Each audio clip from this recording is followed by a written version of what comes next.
এরপরে প্রশ্ন হলো, একবার জাহান্নামে গেলে পরে সাজা ভোগ করার পর জান্নাতে যেতে পারবে কিনা? ভাই, জাহান্নামে যদি কোনো মানুষ যায় অথচ সে মুসলমান, আল্লাহর প্রতি ঈমান আছে, কবিরা গুনাহ করেছে, কোনো পাপে লিপ্ত হয়েছে, এই জন্য সে জাহান্নামে গেছে, তো এই লোক তার সাজা ভোগ করার পর যদি ঈমান তার মধ্যে থাকে, কোনো না কোনো দিন সে জান্নাতে যাবে ইনশাআল্লাহ। তাহলে এবার যারা আকাম কুকাম করেন তারা টেনশন মুক্ত হয়ে গেলেন যে ফতোয়া পেয়ে গেলাম, জান্নাতে একদিন যাওয়া যাবেই, মোসে তাও দিয়া, তাহলে এবার পাপের কাজ করতে থাকবেন। কি বলেন ভাইরা আমার?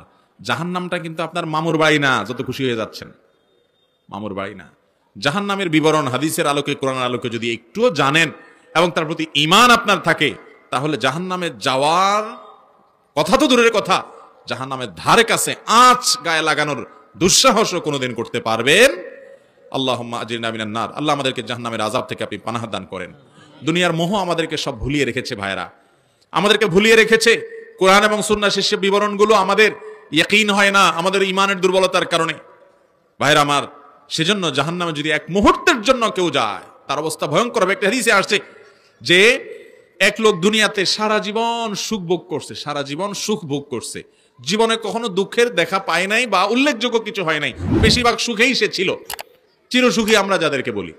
এরকম কোন মানুষকে যদি জান্নাতে জাহান্নামের চারপাশ দিয়ে আশেপাশে দিয়ে একটা চক্কর দেওয়ানো হয়, জাহান্নামে ফেলানো হয় না, তো জাহান্নামের ভয়াবহতা অনুভব করার পর, উপলব্ধি করার পর, আঁচ করার পর সে সারা জীবন যে আল্লাহর নেয়ামতের মধ্যে ছিল সে ভুলেই যাবে, সে স্বীকারই করবে না, ভুলে যাবে সব।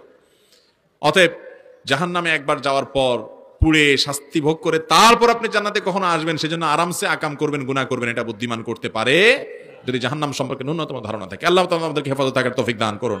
যারা হাদিস অস্বীকারী একটা গ্রুপ বাইর হইছে, এরা বলে একবার জাহান্নামে গেলে সে চিরকাল জাহান্নামে থাকবে, আর কখনো আসবে না। ইমানদারের ব্যাপারে এই কথা প্রযোজ্য না, এটা ফালতু কথা। অসংখ্য বর্ণনা আছে, কোরআনের বিভিন্ন আয়াত থেকে বোঝা যায় যে এরকম মানুষ পরে জান্নাতে আসবে। হ্যাঁ, কিছু কিছু পাপের শাস্তি হিসেবে আল্লাহ চিরকাল জাহান্নামের কথা বলেছেন। এখানে উদ্দেশ্য দীর্ঘস্থায়ী হতে পারে, আবার সেটাকে হালাল মনে করে করলে তখন সে বেঈমান, সেই হিসাবে চিরকাল থাকার কথা হতে পারে। মহিলারা কি নামাজ শেষে মুনাজাত ধরতে পারবে কিনা?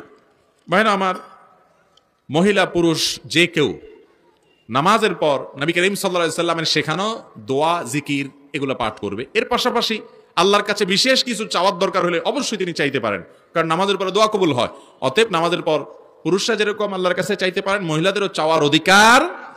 কিন্তু ট্র্যাডিশনাল মুনাজাত সম্মিলিতভাবে সবার সাথে তাল মিলায় উঠাইতে হবে, তাল মিলায় নামাইতে হবে, এটা নবী করিম সাল্লাল্লাহু আলাইহি সাল্লাম থেকে প্রমাণিত নয়। এমনি আপনার কিছু চাওয়ার দরকার আছে, অবশ্যই আপনি চাইতে পারেন।